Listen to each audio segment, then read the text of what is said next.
দেখে মনে হচ্ছে আমি একটা দেশি মুরগির রাজ্যে আছি। রাজ্য না হলেও এটা একটা বিশাল বড় দেশি মুরগির খামার। দর্শক, আমরা বাবা, চাচা, খালু বা খালা, দাদি, নানিদেরকে বলতে শুনেছি যে শেষ বয়সে এসে গ্রামে এসে ছোট্ট একটা বাড়ি বানাবো, তারপর সেখানে মুরগি পালন করব বা গাছ লাগাবো, সবজি করব, নিজের সবজি নিরাপদ সবজি নিজেরা খাবো, এরকম অনেক কিছু বলতে শুনি। ঠিক সেই রকম একটা উদ্দেশ্য নিয়ে আমার পাশে মতিন চাচাকে দেখতে পাচ্ছেন। মতিন চাচাও কিন্তু চাচিকে নিয়ে এই হিলিতে চলে এসেছে এবং হিলিতে একেবারে শখের বসে প্রথমে মুরগির খামার দেন, দেশি মুরগির খামার। সেখান থেকে ভালো লাভজনক হওয়ায় তিনি কিন্তু এখন বাণিজ্যিক রূপ দিয়েছেন এই মুরগির খামারকে। এখানে শুধু মুরগি না, আর কি কি আছে বলি। এখানে আছে ছাগল, গরু, মুরগি, হাঁস এবং নানান প্রজাতির বিদেশি পাখিও কিন্তু এখানে আছে, কবুতরও আছে। দর্শক, এই মতিন চাচা এবং চাচির চমৎকার এই খামারের সার্বিক চিত্র কিন্তু আজকে তুলে ধরবো। সবাইকে স্বাগত জানাচ্ছি দীপ্ত কৃষির আজকের এই পর্বে, powered by Kazi Farms Co, sponsored by AR Malik sets. চাচা কেমন আছেন? ভালো। আচ্ছা, এখানে তো বেশ ভালো লাগছে যে দেশি মুরগি সহ অন্যান্য জাতের মুরগিও দেখছি, কিন্তু দেশি মুরগির প্রাধান্য অনেক বেশি। কি পরিমাণ দেশি মুরগি আছে এখানে? এখানে 8-900 দেশি মুরগি, মোরগ সহ। আচ্ছা আচ্ছা, আমি তো দর্শকদেরকে বলেছি যে এখানে অনেক কিছু আছে, তারপর আমি ঠিকভাবে বলতে পেরেছি কিনা জানি না। আপনি যদি বলতেন এই খামারে আসলে কি কি আছে? এই খামারে ফাউমি, যেটা মিশরি পাকিস্তানি বলে, এই মুরগি আছে। তারপর টাইগার মুরগি যেটা, এগুলানো আছে। দেশি পাশাপাশি আছে, কবুতর আছে। শখের খামার থেকে এখন বাণিজ্যিক রূপ কেন, মানে এটার ধারণাটা কেন আসলো? এটার ধারণা, এইটা যদি আমি করি তাহলে আমার পার্শ্ববর্তী 2-4টা লোকজন, আমি শ্রমিক, তাদের একটা মানে হবে, কর্মসংস্থার ব্যবস্থা হবে।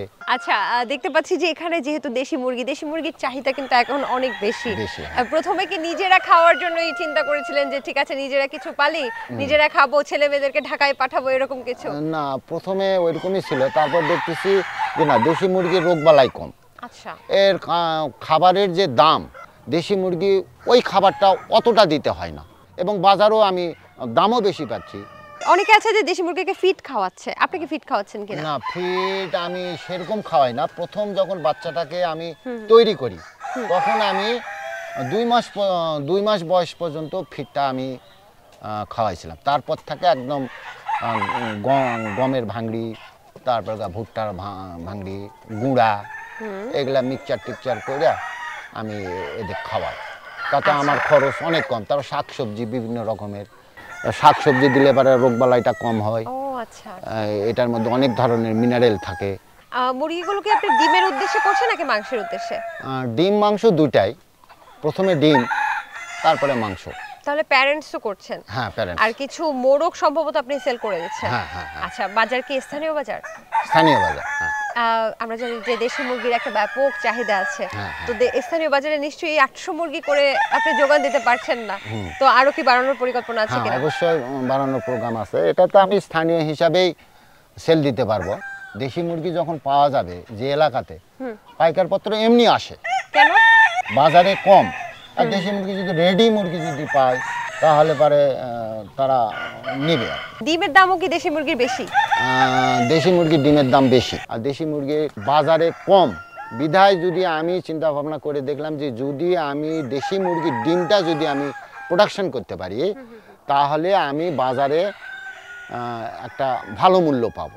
এই যে দেশি মুরগি প্রায় বিলুপ্ত হয়ে যাচ্ছে, আপনার কি মনে হয় যে এই দেশি মুরগি যদি কেউ করে তাহলে নতুন উদ্যোক্তারা কি অনেক বেশি লাভবান হতে পারবে? অবশ্যই হবে। দেশি মুরগিতে রোগবালাই কম। সবচাইতে আমরা খামারিরা সবচাইতে যেটা আমরা লস করি সেটা হলো মুরগি বিভিন্ন রোগবালায় মারা যায়।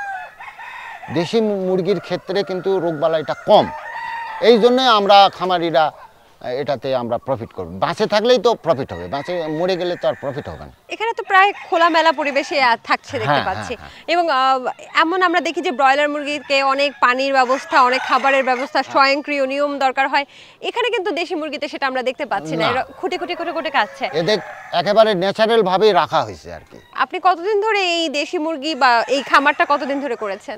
না, অন্য মুরগি আমি করতাম, দেশিটা আমার 6 মাস। তার মানে অল্প খরচে অল্প পরিশ্রমে একেবারে প্রাকৃতিক ভাবে এই দেশি মুরগি পালন করে রোগবালাই কম, অনেক বেশি লাভবান হওয়া যায়, তাই না?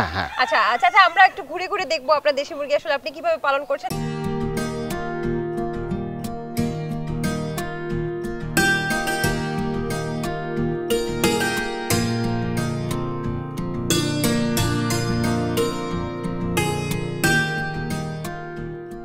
এতটুকু জায়গায় আপনি বাউন্ডারি দিয়েছেন, আর সেখানে কি আরো অনেক বেশি মুরগির সক্ষমতা আছে? না, আর এই বাউন্ডারির মধ্যে যেটা রাখছি এটা সাফিসিয়েন্ট, এর চেয়ে বেশি করা যাবে না। এরকম কোনো হিসাব আছে যে এতটুকু জায়গায় এতটুকু মুরগি পালতে হবে? হ্যাঁ, 3 স্কোয়ার ফিট একটা মুরগির জন্য যে ঘরটা করা আছে সেটা হলো 3 স্কোয়ার ফিট হিসাবে করা আছে। আর বাউন্ডারিটা যত স্পেস বড় হয় দেশি মুরগির জন্য তত ভালো। এগুলো তো দেশি মুরগি না? হ্যাঁ হ্যাঁ, দেশি। দেন আমার হাতে দেন, ধরেন চাচা, আপনিও ধরেন। হ্যাঁ হ্যাঁ হ্যাঁ হ্যাঁ, মাশাআল্লাহ, দেশি মুরগি। ও গলা ছিলা। আচ্ছা, যত এগুলোর বয়স কতদিন হয়েছে? এগুলোর বয়স হলো 5 মাস। ঠিক আছে, আপনি একটু ধরেন, আমি একটু দর্শক, আহা একটা ছুটে গেছে একটা ছুটে গেছে। দর্শক, দেশি মুরগি ধরাটা কিন্তু খুবই ডিফিকাল্ট, তারপরেও আমরা আপনাদেরকে দেখানোর চেষ্টা করছি। আমার হাতে একটা মুরগি যেটা হচ্ছে খুবই জনপ্রিয়, দেশি মুরগির মধ্যে জনপ্রিয় হচ্ছে এই গলাছিলা মুরগিটা, যেটা আগে গ্রাম বাংলায় প্রচুর পরিমাণে দেখা যেত, এখন কিন্তু তেমন একটা দেখা যায় না। আপনি ঠোঁট কেটে দিয়েছেন এদের? হ্যাঁ। কেন? এটা তাছাড়া মারামারি করে। আচ্ছা, মারামারি করে এরা মানে ক্ষত বিক্ষত হয়, এই জন্য। কেমন ওজন হবে? প্রায় 700? হ্যাঁ, 700 750। আচ্ছা, তাহলে আমি এই মুরগিটাকে ছেড়ে দিচ্ছি, গলাছিলা মুরগি। এবং আমার এখানে একটা মোরগ আছে, আমি যতটুকু ভুল না করে থাকি। দর্শক দেখুন, এটা দেখতে কিন্তু চমৎকার লাগছে একদম। আমরা বাস্তবে মোরগ বলতে যেটা বুঝি, লাল ঝুঁটি, আর এই যে দেখেন গলকম্বলটাও লাল, এবং সেই সাথে সাথে এর খাদ্যের ও বাবা, এত খেয়েছে! মানে দেশি মুরগিকে যত খাবার দেবেন খেতেই থাকবে নাকি? না, ও আসলে রোগ বালাই কম থাকলেই খাবে। আচ্ছা আচ্ছা, প্রচুর পরিমাণে। আর দেশি মুরগি চেনার উপায় একটু বলেন তো। অনেক সময় যে বাজারে বলে যে এটা দেশি মুরগি, আসলে দেশি মুরগি হয় না, তারপরেও তো এই যে এইটা দেখে মনে হয় চেনা যায় নাকি? হ্যাঁ হ্যাঁ। কিভাবে বলেন তো? পাটা ওই সাদা থাকে, আর এই তো গলাছিলা তো চিনতেই পাওয়া যাবে। গলাছিলা তো অন্য কোনো ইয়াতে হয় না একদমই। এবং পাটা কিন্তু আনইভেন থাকবে, মানে পাটা খসখসা থাকবে, তাহলে কিন্তু বুঝবেন যে এটা হচ্ছে দেশি মুরগি। দর্শক, এটা যে সুস্থ আছে সেটা একটু দেখানোর উপায় আমি দেখানোর চেষ্টা করছি, যে কি পরিমাণ তার লোমগুলো দেখলেই বুঝবেন, তার যে পালকগুলো খুবই চকচকে, একদম গ্লেজ দিচ্ছে, তাই না? এবং গলাছিলা মুরগির এই জায়গাটাও কিন্তু খুবই লাল থাকে, দেখতেও খুব সুন্দর। এটা সম্ভবত প্রায় কত কেজি হতে পারে? এটা 1000, মানে 1200 গ্রাম 1300 গ্রাম। 1200-1300 গ্রাম কিন্তু হয়ে গেছে, বেশ ভালো লাগছে। এটা আসলেই কিন্তু অনেক ওজন, এবং ওর খাদ্য মানে খাবারের পরিমাণও কিন্তু প্রচুর পরিমাণে দেখা যাচ্ছে। আচ্ছা, এটাকেও ছেড়ে দেই। এই যে দেশি মুরগি দেখে কিন্তু খুব ভালো লাগে, যে কি চটপটে থাকে, এবং মনে হয় যে একটা গ্রামীণ পরিবেশ। শুধু তাই না, এই মুরগিগুলোর মাংসের চাহিদা অনন্য। এবং চাচা, আপনি কি বলবেন যে অ্যান্টিবায়োটিক ফ্রিও তো এই মুরগিগুলো, তাই না? সম্পূর্ণ এদের মানে শরীরের মধ্যে দেশি মুরগির অ্যান্টিবায়োটিক অলরেডি ন্যাচারাল যে সমস্ত খাবার, পোকামাকড় এখান থেকেই কিন্তু তারা পায়। আচ্ছা, দেশি মুরগি তো দেখলাম, এখন কোন সেটে যাব? এখন এই টাইগার দেখা যাক। না, এটা মুরগির হাইব্রিড বলে, হাইব্রিড টাইগার। আচ্ছা, চলেন তাহলে ওই সেটটায় যাই। হ্যাঁ।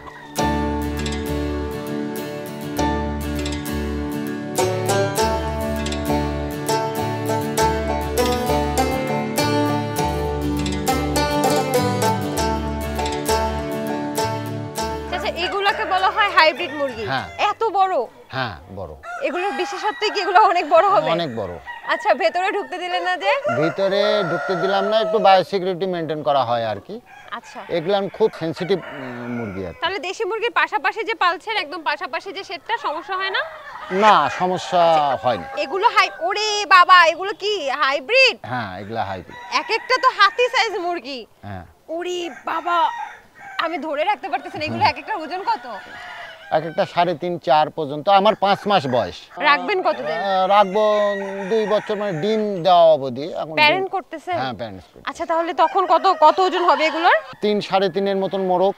মুরগিগুলান 2.5-3। এখনই তো কত আছে? হ্যাঁ হ্যাঁ, এখন আছে এগুলো 3.5-4 মোরগগুলো। আরো 2 বছর রাখলে কেমন হবে? 6-7 পর্যন্ত লাস্ট হবে। 6 থেকে 7 কেজি। এটা একটু ছেড়ে দেই, আপনি এটা ধরেন। এটা আপনি ধরেন। আচ্ছা, এগুলোর বৈশিষ্ট্যটা কি আমাকে একটু যদি বলতেন? এগুলো মানে এগুলা মাংস ডিম ভালো। এটা মনে হয় বেশি বড় না? এটা আমার হাতে দেন, আপনি এটা ধরেন, আমি এটা একটু ধরে দেখি। ওরে বাবা, এটা তো 5 কেজি হয়ে গেছে। এটা ধরেন দেখি।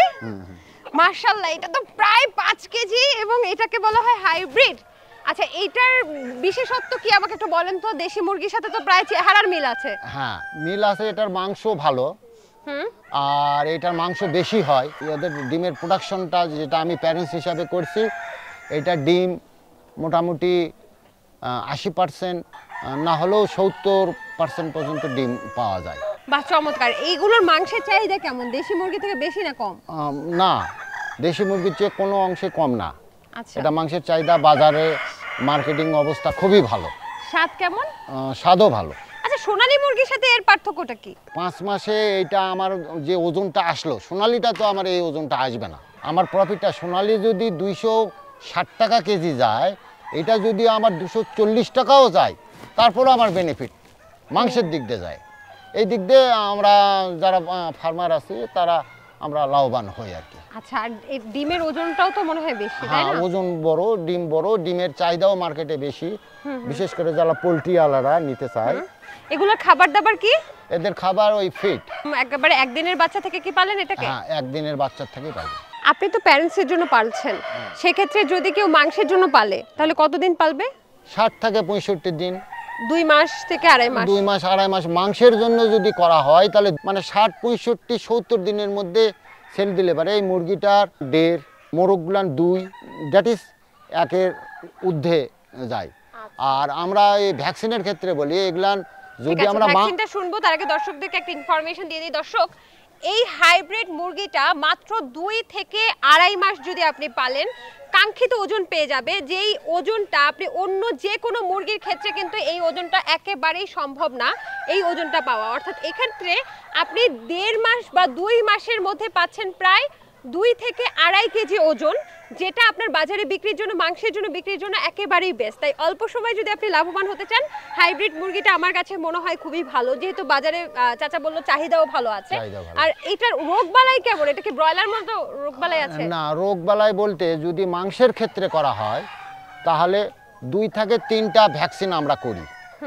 আর যদি প্যারেন্টসের জন্য করি তখন এর বিভিন্ন রকমের ভ্যাকসিন দেওয়া হয়।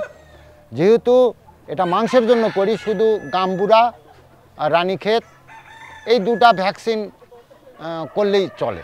যতটুকু জানি আপনার কাছে ফার্মে মুরগিও আছে, ওই সেটটা কোন পাশে? ও আছে, পূর্ব পাশে আছে। আচ্ছা, চলেন তাহলে ওখানে যাই। হ্যাঁ, ঠিক আছে, এটা তাহলে এখানে রাখি। হ্যাঁ, ঠিক আছে। ওরে বাবা, অনেক বড় এটা।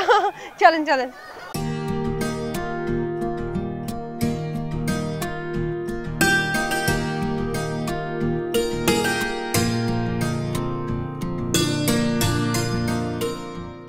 আমরা এখন ফার্মি মুরগি শেডে আছি। এই ফার্মি মুরগির বৈশিষ্ট্য কি? বৈশিষ্ট্য হলো ফার্মি মুরগিটার রোগবালাই কম, এর মাংসও ভালো, এর ডিমের পার্সেন্টেজ বলতে গেলে 85 থেকে 90 পর্যন্ত। ওরে বাবা, এত! বাজারজাত যদি করতে যাই তাহলে এর চাহিদাও ভালো, এই জন্য এই হিসাবে করা। আচ্ছা, যেহেতু রোগবালাই কম তাই অ্যান্টিবায়োটিক বা অন্যান্য ঔষধের পরিমাণও তো দিতে হয় না একেবারে। হ্যাঁ, অনেক কম। প্রাকৃতিক উপায়ে এটা তৈরি হচ্ছে। আর এর মাংসের স্বাদ কেমন দেখি? এর মাংসের স্বাদ অনেক ভালো, অনেক ভালো। আচ্ছা, আমার হাতে আছে দর্শক ফার্মি মুরগি, আপনিও যদি এটা ধরতেন। হ্যাঁ, এইটাই তুমি না। আচ্ছা, একটু দর্শকদেরকে দেখান। এটা আসলে এটা কতদিন হয়েছে বয়স? এটা 5 মাস। 5 মাস বয়স। এমনি মাংসের জন্য কি এটা বেশি ভালো নাকি ডিমের জন্য বেশি ভালো? মাংসের স্বাদও ভালো, ডিমের জন্য বেশি ভালো। কোনো গ্যাপ দেয় নাকি একদম টানা ডিম পাচ্ছে? না, টানা চলে, 2-1 দিন হয়তো হলো, কিন্তু টানাই দেয়। আচ্ছা, এটা হচ্ছে ফার্মি মুরগি। হ্যাঁ। ডিমের জন্য করলে কতগুলো মুরগির সাথে কতগুলো মোরগ রাখতে হবে? 10টা মুরগির জন্য 1টা মোরগ রাখলেই যথেষ্ট। বাহ, চমৎকার। দর্শক, এটার হচ্ছে 5 মাস বয়স। 5 মাস বয়সে আমরা অন্যান্য মুরগি যদি বিবেচনা করি, খুব বেশি ওজন কিন্তু না, একেবারে দেশি মুরগির মতোই ওজন মনে হয়। এটার ওজন কেমন হবে? মোরগের ওজন মোরগের মতন 1.5-2 এর মতন, 1.5 থেকে 2 কেজি ওজন 5 মাসে। আর যদি কেউ মাংসের জন্য করে, মাংসের জন্য না করাটাই ভালো মনে হয় নাকি? হ্যাঁ, মাংসের জন্য না করাটাই ভালো। বাহ, বেশ ভালো। তাহলে ফার্মি মুরগির রোগবালাই কি আছে ভাই? রোগবালাই বলতে রানীক্ষেত, গাম্বুরাটাই মেন, এই 2টা ভ্যাকসিন করলেই হবে। তাহলে ডিমের জন্য পাললে কতদিন পালবেন এটাকে? 18 মাস 2 বছর পর্যন্ত ডিম দেয়। আচ্ছা, তারপরে কি এগুলো মাংসের জন্য সেল করবেন? তারপর মাংসের জন্য আমি সেল করি। আচ্ছা, আপনি তো এখন অনেক ধরনের মুরগি নিয়ে কাজ করছেন। চাচা, আপনি যদি আমাকে বলতেন যে একজন নতুন উদ্যোক্তার জন্য কোন ধরনের মুরগি নিয়ে শুরু করলে বেশি ভালো হবে? মুরগি যে সমস্ত রোগবালাই কম, যেটা রোগবালাই কম এই সমস্ত মুরগি নিয়ে কাজ করা, যেমন ফার্মি, দেশি, এগুলা নিয়ে কাজ করা ভালো। তাহলে বাণিজ্যিক ভিত্তিতে করলে কতগুলো মুরগি দিয়ে শুরু করা উচিত? প্রথম অবস্থাতে অল্প দিয়ে করা, যেহেতু নিউ কামান্ড যারা নতুন করবে তাদের অল্প থেকে করা উচিত, কারণ এক্সপিরিয়েন্সের ব্যাপার আছে। 100 এটা মুরগি দিয়ে 100 200 সাধ্য এরকম মতন আছে। 500। বেশ হ্যাঁ। ভালো। চাচা আমি একটু দর্শকদেরকে বলি, দর্শক এই মুহূর্তে আমার হাতে দুটো ফার্মি মুরগি আছে, একটা মোরগ একটা মুরগি দেখতে পাচ্ছেন। এটা কিন্তু প্যারেন্টসের জন্য অর্থাৎ ডিম উৎপাদনের জন্য তিনি পালছেন, চাচা পালছেন। এবং এটার বিশেষত্বই হচ্ছে এটা দেখতে অসাধারণ সুন্দর। এর উপরের অংশ থাকে হচ্ছে সাদা এবং নিচের অংশগুলো হচ্ছে একটু কালো কালো থাকে। এটা মিশরীয় একটা মুরগি আমরা যতটুকু জানি। এবং যেহেতু আমরা লেয়ার মুরগি, আমরা জানি যে লেয়ার মুরগি প্রায় 85 থেকে 92% পর্যন্ত ওঠে ডিমের উৎপাদন ক্ষমতা, সর্বোচ্চ ফুল প্রোডাকশন যদি বলি। এবং ফার্মি মুরগির ফুল প্রোডাকশন প্রায় 80 থেকে 85%, মতান্তরে 90% ওঠে। তো এই কারণে ফার্মি মুরগি আপনি যদি প্রাকৃতিক ডিম উৎপাদন করতে চান, যেহেতু এটা রোগবালাই খুবই কম, তাই আপনি যদি প্রাকৃতিকভাবে ডিম উৎপাদন করতে চান এবং রোগবালাই কম এমন মুরগি পালতে চান, তাহলে আমার মনে হয় ফার্মি মুরগিটা এখন বেশ জনপ্রিয়। এবং আরেকটা ভালো কথা হচ্ছে এই মুরগিটা যখন আবার ডিম পাড়া শেষ হয়ে যাবে, আপনি যখন বাজারে বিক্রি করবেন, এর চাহিদাও অনেক ভালো, কারণ এর মাংসটা অনেকটা দেশি মুরগির স্বাদের মতো। তাই আমার মনে হয় যে বাণিজ্যিক ভিত্তিতে ফার্মি মুরগি করলে লস হবে না একেবারেই, তাই না? চাচা আপনি তো একদম নতুন ভাবে শুরু করেছেন, 1 বছরও হয়নি খামারের বয়স। আপনি বলছিলেন যে আরো ছাগল, গরু, আরো অনেক কিছু আছে, কবুতর। এখন এটা নিয়ে ভবিষ্যৎ পরিকল্পনা কি আপনার? ফার্ম আকারে এটা করব আর কি। তো আয় ব্যয় কি হয়েছে, কত টাকা ইনভেস্টমেন্ট হয়েছে? সব মিলে প্রায় 8-9 লাখ টাকার মতন ইনভেস্ট হয়েছে আর কি। আচ্ছা, কেমন আসবে বলে আশা করছেন? আশা করা যায় মেকআপ হয় কিছু থাকবে। মানে আসলে প্রোডাকশনের উপর, বাজারের উপর এটা লাভ লোকসানটা নির্ভর করে আর কি। আচ্ছা চাচা, কথা বলে অনেক ভালো লাগলো। এরপরে যখন আপনি ফুল প্রোডাকশনে আসবেন, এগুলো যখন বিক্রি করবেন, তখন আবার আমরা আসবো, ঠিক আছে? ইনশাআল্লাহ। ভালো থাকেন তাহলে। আচ্ছা, ঠিক আছে। আসসালামু আলাইকুম। ওয়া আলাইকুম সালাম। কৃষি বিষয়ে যে কোনো তথ্য জানতে ও জানাতে লিখতে পারেন এই ঠিকানায়।